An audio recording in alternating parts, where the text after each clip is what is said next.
Hi hello నమస్తే. నేను మీ Lavanya. Welcome back to our channel food news. చూస్తున్నారు కదా, చలికాలంలో వేడివేడిగా ఇన్స్టెంట్గా బఠానీ చట్ చేసుకొని తిందామండి. ఓవర్ కుక్ అవసరం లేదు, ఓన్లీ 2 మినిట్స్లో చేసుకుందాం. ముందుగా బఠానీలు ఓవర్ నైట్ సోక్ చేసుకొని 2 విజిల్స్ వచ్చినంత వరకు ఉడకపెట్టుకోవాలి సాల్ట్ వేసుకొని. వేరే గిన్నెలో మనం ఎందులోనైతే చాట్ చేసుకుందాం అనుకుంటున్నామో ఆ గిన్నెలో కొంచెం కారం వేసుకోవాలి. టేస్ట్కి సరిపడా కారం వేసుకొని వేరే బౌల్లో ఒక 2 ఆనియన్స్,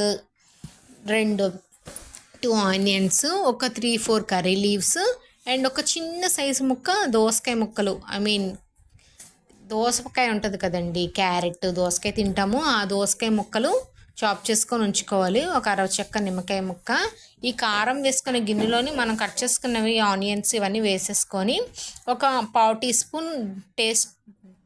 స్పూను చాట్ మసాలా వేసుకోవాలండి. చాట్ మసాలా వేసుకొని మనం వాటర్ అంతా స్ట్రెయిన్ చేసేసుకొని ఈ కాబోలి శనగలు ఉంటాయి కదండి, అవి ఆ గిన్నెలో వేసేసుకొని టాస్ చేస్తూ కలుపుకోవాలండి. టాస్ చేయడం వల్ల అంటే ఈవెంట్గా ఒకేసారి బాగా కలుస్తాయి, అందుకు టాస్ చేస్తూ కలుపుకోవాలి. చూస్తున్నారు కదా, నిమ్మ చెక్క పిండుకోవాలి, మన టేస్ట్కి సరిపడా నిమ్ముకోవాలండి. చూస్తున్నారు కదా, ఇలా టాస్ చేస్తూ మిక్స్ చేసుకుంటే అన్నీ సమాంతరంగా కలుస్తాయి అన్నమాట. అందుకు టాస్ చేస్తూ చేసుకోవాలి. ఒకసారి ఒక 3-4 టైమ్స్ టాస్ చేసిన తర్వాత హ్యాండ్ యూస్ చేసి మనం మిక్స్ చేసుకోవచ్చు.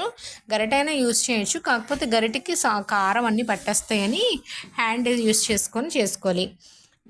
ఇలా ఇన్స్టెంట్గా చేసుకొని తినడం వల్ల చాలా బెనిఫిట్స్ ఉంటాయండి. ఎందుకంటే బాయిల్ చేసాడు ఎక్కువగా కుక్ చేసేస్తే విటమిన్స్ అన్నీ పోతూ ఉంటాయి. ఇన్స్టెంట్గా కుక్ చేసుకోవడం వల్ల చాలా బెనిఫిట్స్ ఉంటాయి. ఛానల్ లైక్ చేయండి, షేర్ చేయండి, సబ్స్క్రైబ్ చేయండి. మరిన్ని వీడియోస్ కోసం బెల్ ఐకాన్ క్లిక్ చేయండి. Have a nice day. Bye bye.